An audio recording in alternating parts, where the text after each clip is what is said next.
ఇక mass shootings అంటారు వీటిని. ఈ మాస్ షూటింగ్స్ అనేవి అమెరికాలో చాలా ఎక్కువ ఉంటాయి వరల్డ్లో పోలిస్తే. అంటే యూరోప్లో కూడా జరుగుతాయి కానీ ఎక్కువ అమెరికాలో జరుగుతాయి. దీనికి కారణాలు ఏంటనేది తర్వాత చెప్తాను. ముఖ్యంగా ప్రజెంట్ ఇన్సిడెంట్ చెప్పుకున్న తర్వాత మనం బ్రాడ్గా కాంటెక్స్ట్ ఏంటి, దీన్ని ఎలా అర్థం చేసుకోవాలనేది మాట్లాడుకుందాం.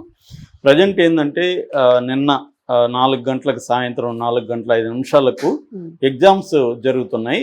బ్రౌన్ యూనివర్సిటీ, ప్రావిడెన్స్ అంటారు, రోడ్ ఐలాండ్లో బ్రౌన్ యూనివర్సిటీ అని ఉంటుంది. ఆ యూనివర్సిటీ 1764లో పెట్టారు. One of the oldest universities in America. దీంట్లో 11,000 మంది స్టూడెంట్స్ చదువుతారు. చాలా పెద్ద యూనివర్సిటీ. ఈ యూనివర్సిటీలో బరూస్ అండ్ హాలీ ఇంజనీరింగ్ బిల్డింగ్ అని ఉంటుంది. ఈ బిల్డింగ్లో school of engineering and physics అనే ఒక సపరేట్ బిల్డింగ్, దాంట్లోని బ్లాక్ ఉంది. ఆ బ్లాక్లో 7 అంతస్తుల బిల్డింగ్ అనమాట ఈ బిల్డింగ్. ఆ రోజు exams, final exams second year జరుగుతుంది. Second day final year exams జరుగుతుంది. ఎగ్జామ్స్ రాస్తున్నారు. సడన్గా ఒక వ్యక్తి కంప్లీట్గా నలుపు మొత్తం బ్లాక్ డ్రెస్ వేసుకొని వచ్చి గన్ను తీసి విచ్చలవాడిగా ఎగ్జామ్స్ రాస్తున్న వాళ్ళ మీద ఫైరింగ్ చేశాడు.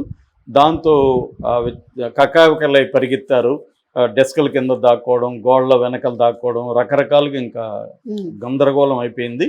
సో ఆ తర్వాత ఆ అబ్బాయి ఎంత ఫాస్ట్గా వచ్చాడో అంత ఫాస్ట్గా అక్కడ హోప్ స్ట్రీట్ అంటారు, హోప్ స్ట్రీట్ వైపుగా వెళ్ళిపోయాడు.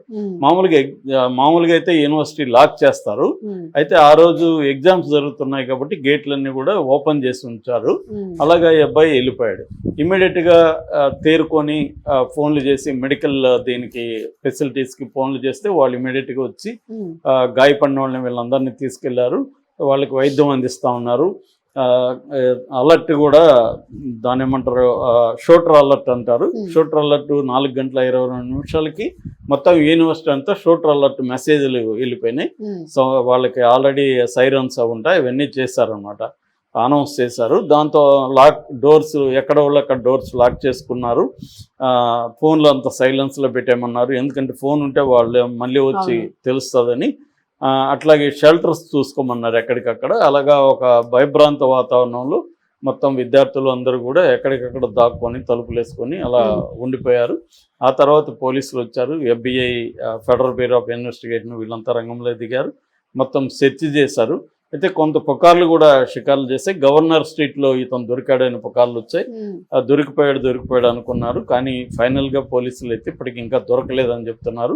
ఈ లోపల ఫుటేజ్ అదంతా కలెక్ట్ చేసి దానికి సంబంధించిన అబ్బాయి ఎలా ఉన్నాడు ఏంటి, ఆ ఫుటేజ్ని లీక్ చేసే అవకాశం అయితే ఉంది. ఇప్పటికైతే 2 చనిపోయారు క్లియర్గా. ఇంకొక 5 మంది కూడా చనిపోయే అవకాశాలు ఉన్నాయి. ఎందుకంటే చాలా సీరియస్గా క్రిటికల్ కండిషన్లో ఉంది అని చెప్తున్నారు. మిగతా 3 అంటే ఇప్పటికి 8 మంది గాయపడ్డారని చెప్తున్నారు. 3 స్టేబుల్ కండిషన్లో ఉంది. 5 మంది మాత్రం ఇంకా కూడా క్యాజువాలిటీలు పెరగచ్చు అనేది పోలీసులు చెప్తున్నారు. గవర్నర్ కూడా మాట్లాడాడు, ఆ తర్వాత మేయర్ మాట్లాడాడు. దాని తర్వాత ట్రంప్ కూడా నిన్న ట్రూత్ సోషల్లో అతను పట్టుబడ్డాడని ట్రంప్ కూడా అనౌన్స్ చేసేసాడు. తర్వాత ఇన్ఫర్మేషన్ వచ్చిందని మళ్ళీ మార్చుకున్నాడు.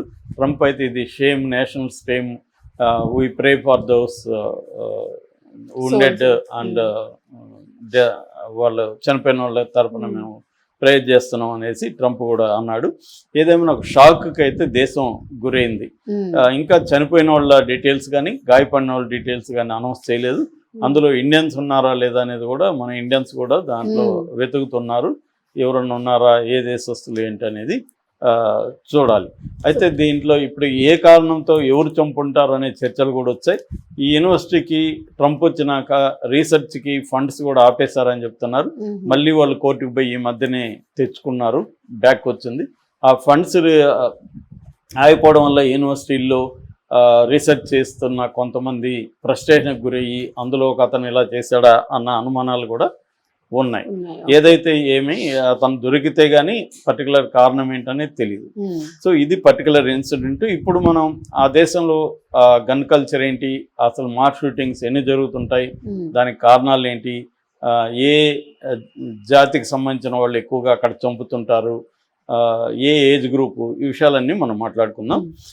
మామూలుగా నేను గన్ వైలెన్స్ ఆర్కైవ్ అని ఒకటి ఉంటుంది. ఈ గన్ వైలెన్స్ ఆర్కైవ్ అనే సంస్థ మొత్తం డేటా కలెక్ట్ చేసి అనాలిసిస్ చేస్తుంది. నేను ఆ సంస్థను బేస్ చేసుకొని చెప్తున్నాను.